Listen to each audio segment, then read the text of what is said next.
Today, we are digging into the absolutely wild story of a company called Starfighters Space, ticker FJETT. This company's stock went on a ride that, well, you just have to see to believe. And figuring out how it happened, that tells us a whole lot about the markets we're all trading in right now. So get this. On December 22nd, 2025, FJJ stock just exploded. In one single day of trading, it shot up over 370%. I mean, that is a jaw-dropping gain that had everybody talking. But the ride wasn't over. The very next morning, before the opening bell even rang, the stock took a nosedive. It dropped about 24%, wiping out a chunk of that massive gain in the blink of an eye. Talk about whiplash. So how on earth does a stock do something like this? Is it all hype? Is there something real under the hood? Or is there another force at play that most people miss? Let's play detective and piece together the clues. First things first, let's just look at the raw numbers. The price action itself tells a really dramatic story, and it's our first big clue in this mystery. When you break it down, the scale of this whole thing is just insane. It opens for trading at 773 and closes at 3150. But look at that volume number. Over 36 million shares were traded. For a brand new stock on its very first day, that is an unbelievable amount of attention. Okay, so to get to the why, we first have to understand the who. We need to meet the company at the very center of all this chaos. So what does Starfighter Space even do? Well, their business model is pretty unique. They aren't building giant rockets from the ground up. Instead, they have this fleet of old-school F-104 supersonic jets. Their big idea, which they call Star Launch, is to fly these jets way up high and then launch small satellites right from the air. It's this really cool blend of old-school aviation tech with a super ambitious space-age idea. You know, there's a great quote from trader Tim Bohen that really fits here. Preparation is half the trade.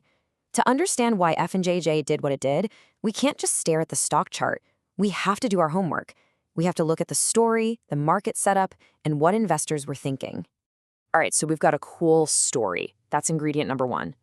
Now let's look at the market conditions. Because as it turns out, FJ went public right in the middle of a perfect storm of factors that just cranked the volatility up to 11. First, the company didn't go public the way most big companies do. They used a route called a Regulation A IPO. Now, you can think of this as a different kind of on-ramp to the stock market, one that's designed for smaller companies. And sometimes it can fly a bit under the radar of the big Wall Street firms, at least at first. And the details of their deal are absolutely critical. Starfighters raised $40 million by selling their shares to early investors for just $3.59 apiece. So think about that. By the time the stock actually hit the public market and opened at over $7, those early birds were already sitting on a 100% gain. That's how you set the stage for some serious momentum. And this created a really fascinating split. On one side, you had this massive wave of retail hype. The stock was trending everywhere. The story about launching satellites from fighter jets was super compelling. But on the other side, crickets. A total lack of traditional Wall Street coverage. No analysts, no price targets, nothing.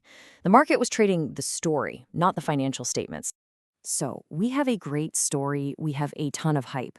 But there's one more piece to this puzzle.